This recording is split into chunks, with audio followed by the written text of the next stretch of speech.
News just coming in. Pakistan Prime Minister Nawaz Sharif has said that for sustainable peace, Islamabad is ready to hold dialogues with New Delhi but without any preconditions. Nawaz Sharif held a meeting with David Cameron on the sidelines of the Commonwealth Heads of Government meeting in Malta. Sharif said that Pakistan wants friendly relations with all its neighbours, including India and Afghanistan.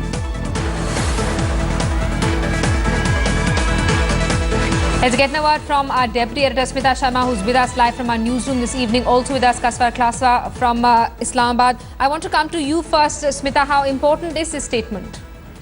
Well, this statement, if true, is indeed very, very significant because this would be the first direct signal from Pakistan that is willing to take forward that dialogue process between the two countries, which, remember, got completely derailed when the NSAs were supposed to meet. But Pakistan came into with these talks saying that they wanted to discuss Kashmir as well, that their leader, then, of course, Taj Aziz was handling that portfolio, that he would come into India and meet Hurriyat separatists as well.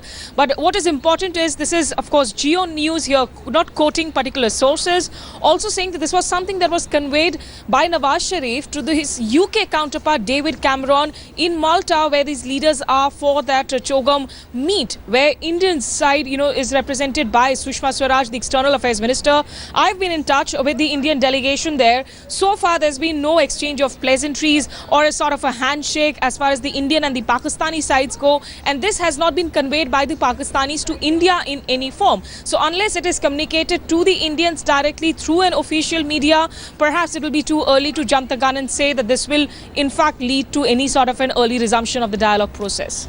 Smita, stay on with us. Let's also get a word from Kaswar, who's with us live via Skype chat from Islamabad. Kaswar, how is this statement being received in Pakistan? This is what the Geo News is also reporting. Yeah, exactly. As you have quoted Geo News, and also my sources have confirmed that the Pakistani Prime Minister have said this, have conveyed to the concerned quarters that Pakistan is ready to hold talks with India to resumption of dialogue, and the most important thing is without preconditions. So, as my colleague has pointed out, it's a huge statement and a huge development, and definitely the million of Pakistanis, Indians would perceive this good news as well. So far, no official clarification, no official point of view has been given from Pakistani government. But my source and also the Pakistani media, the Geo group is definitely, it's a leading news channel in Pakistan. They are running the story as a breaking news as well. So definitely it's a huge development.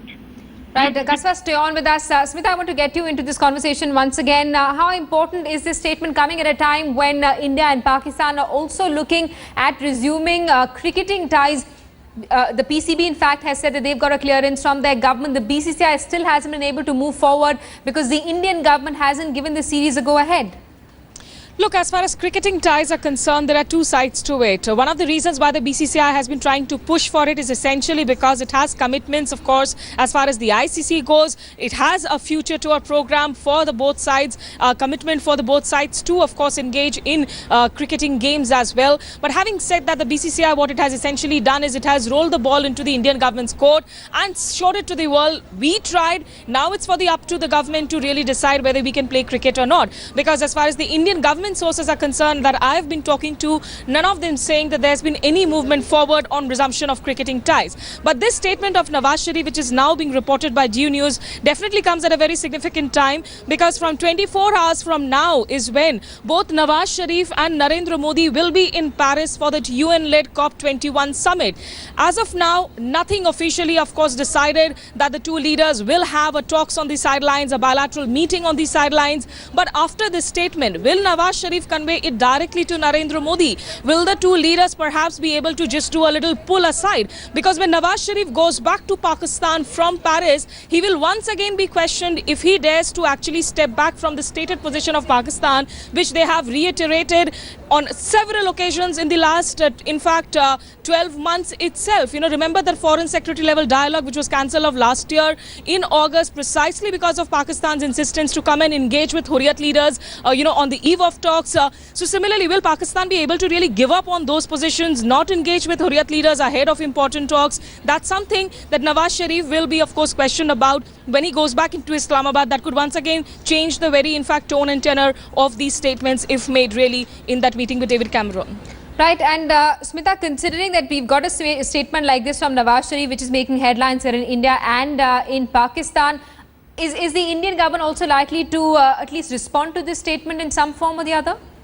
Look, at best, if a question is posed to the spokesperson, because he's already being flooded, Vikas Swarup is accompanying Sushma Swaraj. He is in Malta at the moment where this meeting happened between Nawaz Sharif and David Cameron. I'm sure the stated response will be that, we have only seen media reports, but nothing has been conveyed to us so far. But India definitely wants that there should be peace in the neighborhood, and it's serious about a dialogue. But they want the dialogue to be, of course, keeping in mind that UFA statement where the two sides said that in the next level of dialogue, they would be focusing clearly on the issue of terrorism, because that is the stickiest point when it comes to the Indo-Pak relations. Nawaz Sharif, who was at UN for that UNGA summit meeting, remember, there was no meeting held with Narendra Modi. He had gone into the United Nations with that 4-point peace proposal, which he kept forward, including, of course, that point about demilitarizing Kashmir as well. And all those points were rejected by the Indian side, saying that it's not about demilitarizing Kashmir, it's about de-terrorizing Kashmir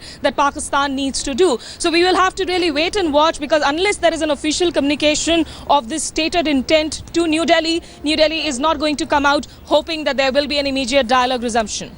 Right, Smita and Kaswa, stay on with us. We're also being joined by retired Major General Afsar Karim, who's with us on the phone line. Thanks so much for speaking to India today, Major General Afsar Karim. Your reaction to this statement by Nawaz Sharif?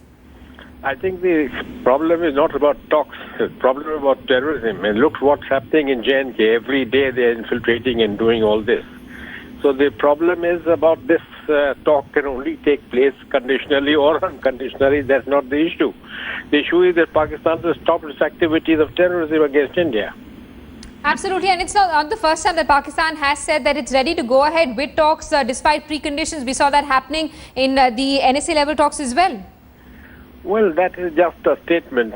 Unless they stop terrorist activities and come forward with a proper proposal how they're not going to use the territory and their own territory allowed to be used against India, then the talks can proceed.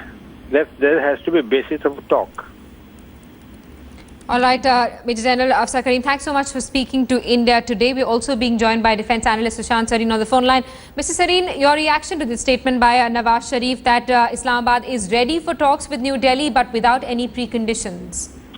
Look, number one, this is not a new formulation.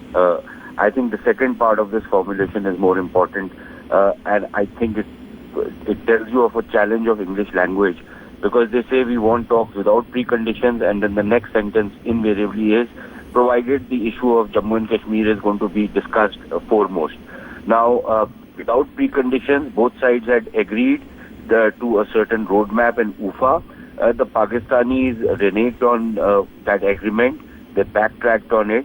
And I think that roadmap is there. India is all ready to have whatever process of engagement and take matters from, what was decided at UFA.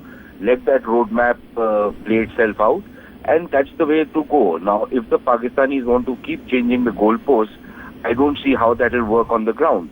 So, number one, they have to stick to whatever assurances and whatever agreements they reach with their counterparts in India. And number two, I think a lot of the kind of activity which has been happening, both on the propaganda level as well as, on the ground in terms of export of terrorism, that has to stop. As long as that continues, I don't see, I think Mr. Nawaz Sharif can go and talk whatever he wants to, but I don't think his words are going to be taken seriously, at least not in India. Right, and finally... Yes. And finally, I think it's extremely important for the government of India to also disabuse some of the other countries in the international community, which seem to think that talking to Pakistan is the way out, that, you can't talk to a country which puts a gun to our head in the first instance, and when that doesn't work, it starts putting a gun to its own head.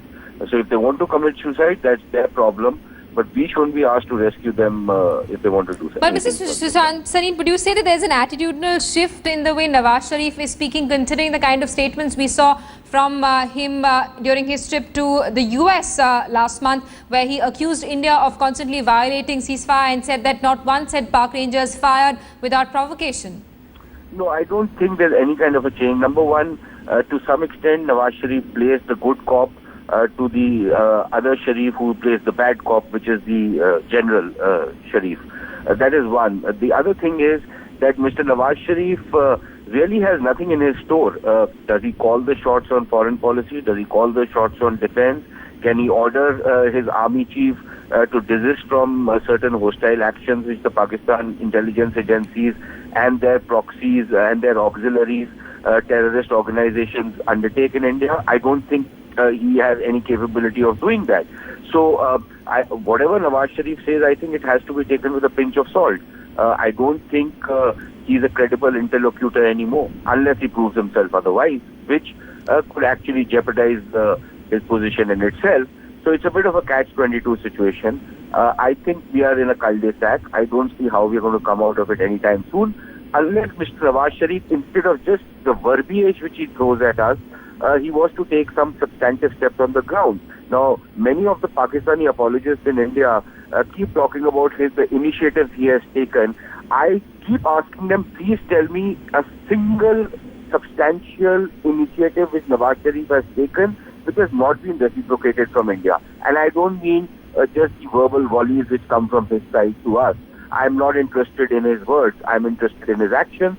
And I'm afraid I don't see any such action on ground. Right, Mr. Sarin, thanks so much for speaking to India Today. Thank you, Kasfar Klastra, for getting us up to speed.